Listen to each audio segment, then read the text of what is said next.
Hey guys, it's Heather. Today I'm going to share with you my experience thus far with microblading and shading. So it's called the combo brow. So I'm going to show like before, after, where I'm at in the process now, pros, cons, healing process, all like who it would be good for, all of that kind of thing.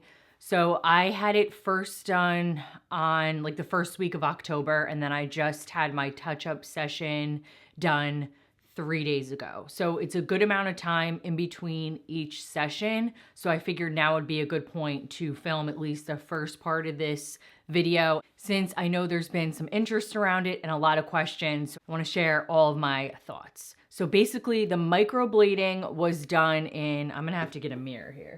So the microblading was done throughout the brow, but you can see more so like in the front portion here where the strokes are. So it's like a tiny little blade, and it almost feels like a baby paper cut, but the noise is like a string. It's a cringy noise.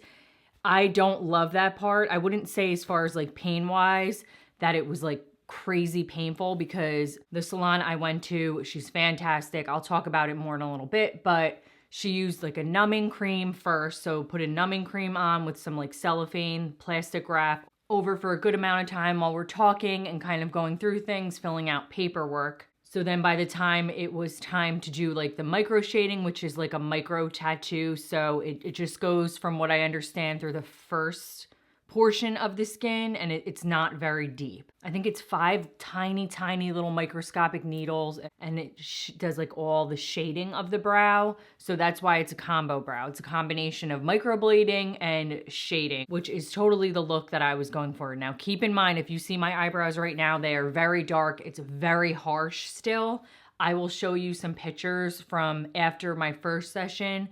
It definitely like comes off. It's not this pigmented or this crazy. Everything is kind of swollen right now, but you'll see the before and after, and it is crazy how much of a change it is. And my technician was like very thorough. She does a really good job. It's very important to vet out a good salon and see the artist's work. Make sure that you maybe either know someone that went there or you really do your research, because of course, like anything else, if you Google, you will find horror stories. So it was really good for me. I went to somebody that I knew that was recommended, and I would 100% recommend her.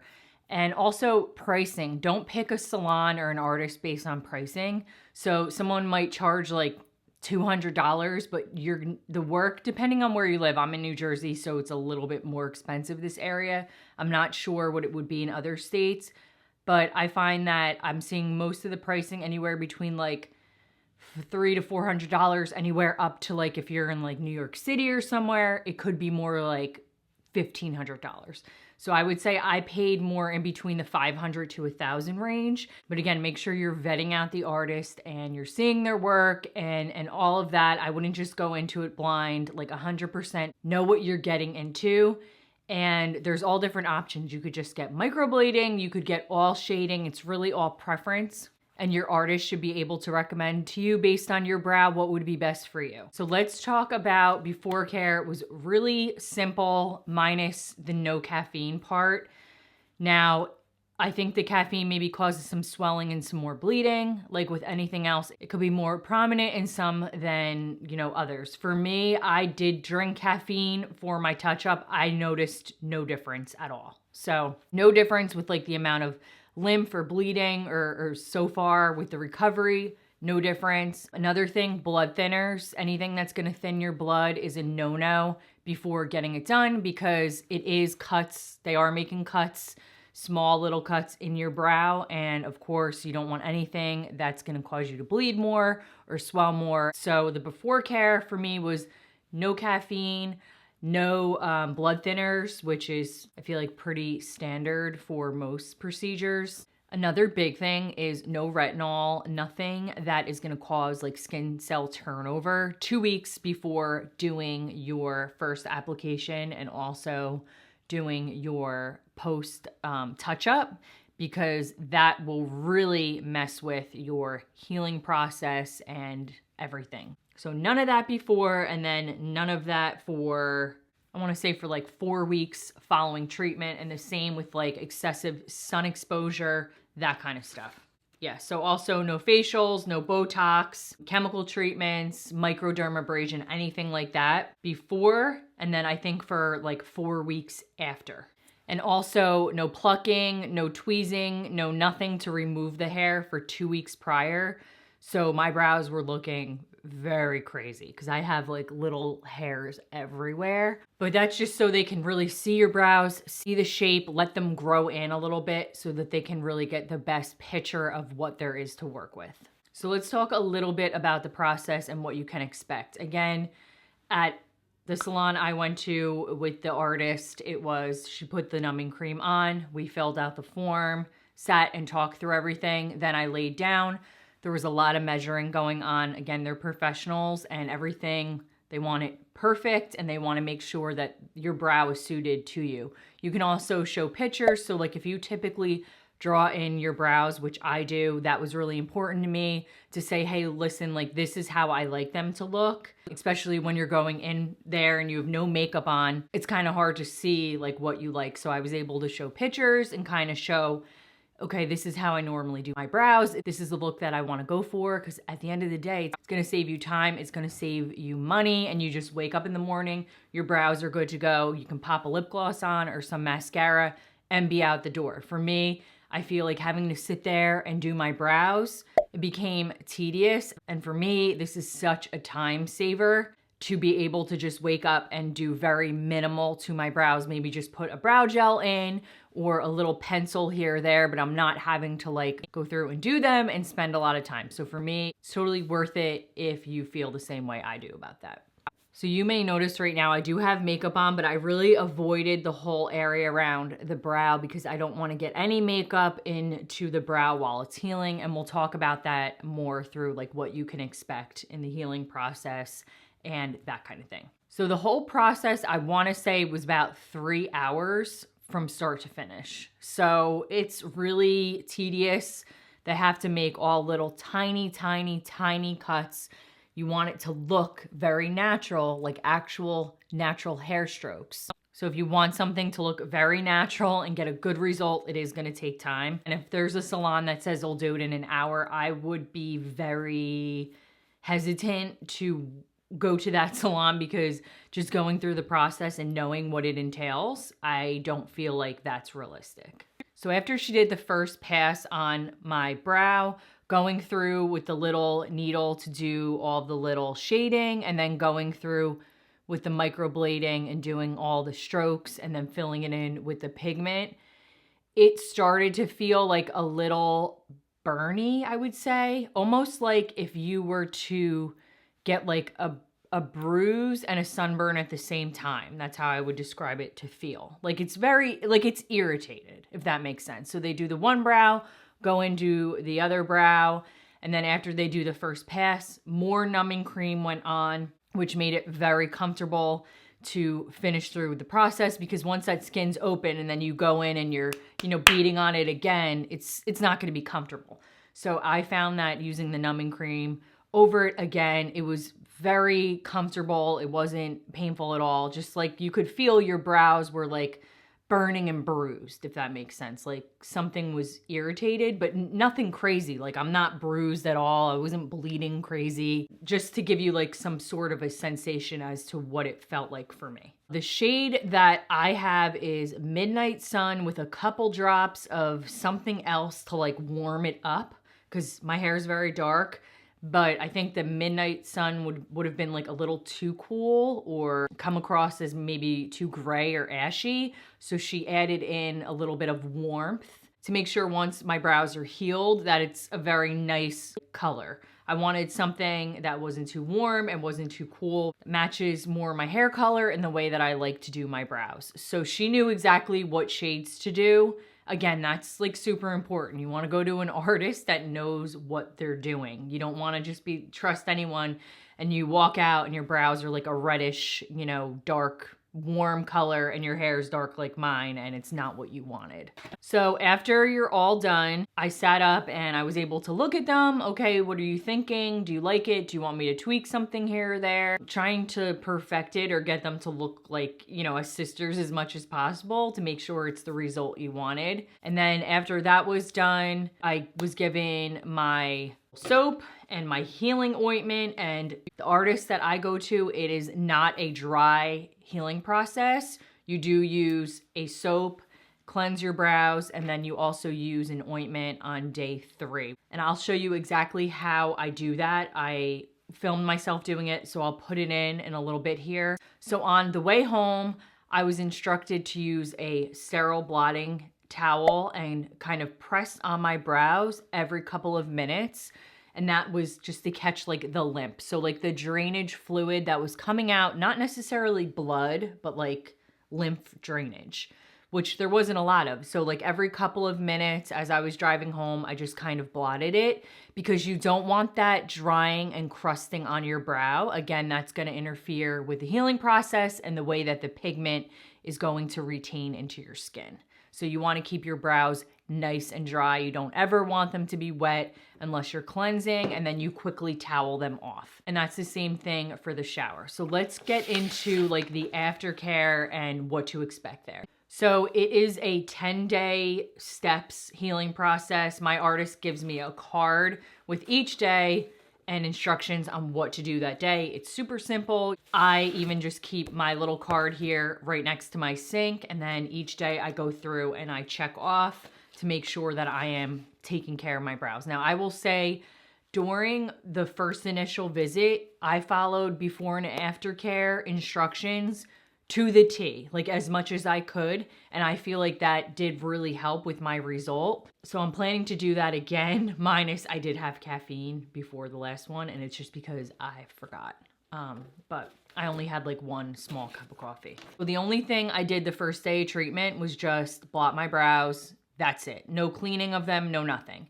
So then the next day is when it starts with the soap. Now this is special soap. It's gonna remove bacteria buildup. It's gonna remove any like extra ink that's there, skin oils, like anything gross and icky. It's very important. Do not wash your brows in the shower. So what you're gonna do is I'm gonna walk you through it. I'll put in a clip right here. You're gonna take the soap, and I put a little tiny bit on my finger here, and then I just scrub into the brows just for like a couple of seconds. And then I like to take a wet cotton ball, squeeze out all the excess moisture, and just gently drag it over and just clean any of the soap off. And then take a dry cotton ball and press it into the skin, followed by a paper towel to dry my brows and make sure that there's no excess moisture and that everything is nice and dry and that the brows are only wet for a very minimal amount of time. Because again, all of that is going to help make sure that the ink is retained in the brow and that you are getting the best possible result.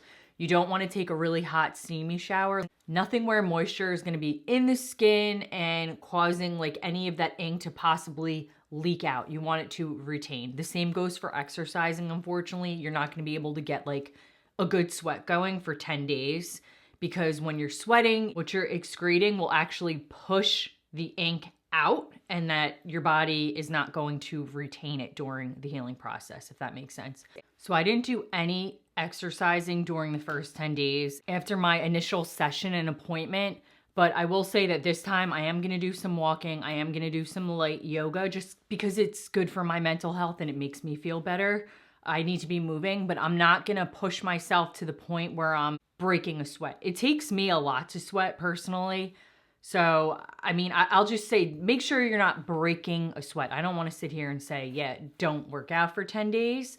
But it does say on like the directions that I got and a lot of research that I did online prior to doing this, it did say, don't work out. You know, the sweat from your glands is pushing everything out and you want to make sure you're nice and healed. So typically that takes like 10 to 14 days from everything that I've read, but I only followed that for 10 days. Again, this time I am going to do some light working out. I'm just going to be very cognizant not to be, you know, breaking a sweat and that kind of thing. And so when you're in the shower, what I do that helps me is I take like a hand towel, or you can actually take a regular towel.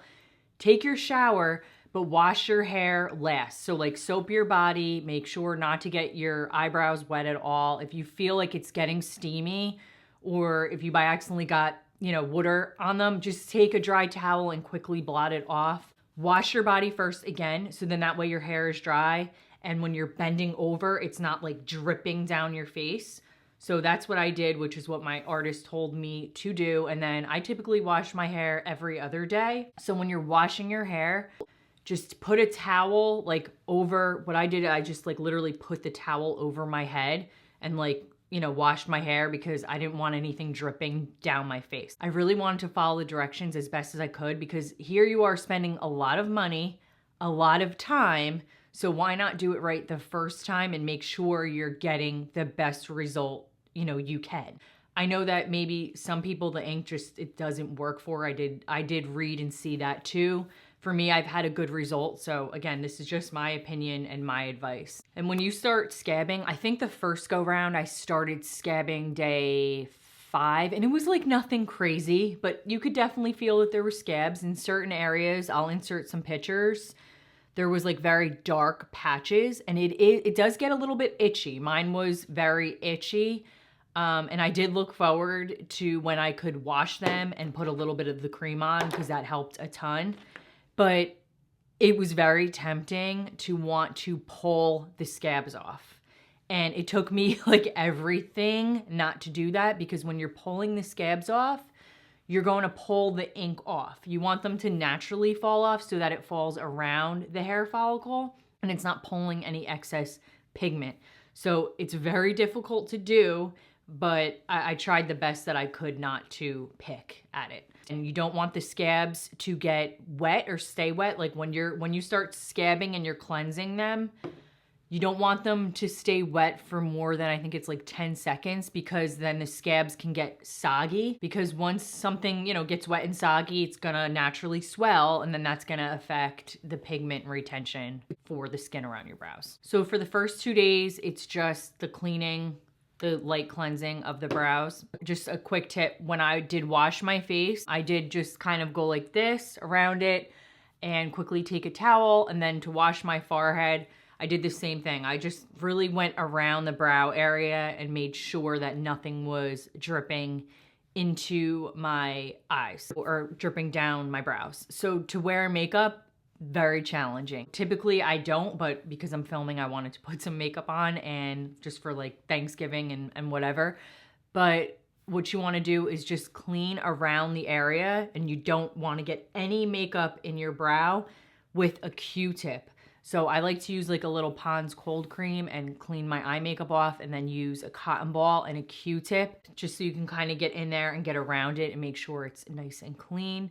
So starting day 3 is when you start using some of the ointment.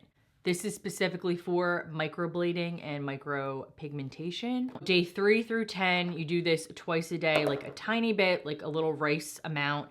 And I just take my ring finger and then I take a Q-tip and I just gently place some on my brows. And it feels nice, because when they're healing, it's very itchy and dry. And just to get any type of like a cream or anything on them, it feels nice to finally get that. Because like right now I'm at the stage where it feels like very like, and I'm trying not to move them too much, but you could probably almost see like they're starting to crack. Like it's on the verge of scabs forming, and it's very dry and very itchy. It feels like a lettuce like crunching.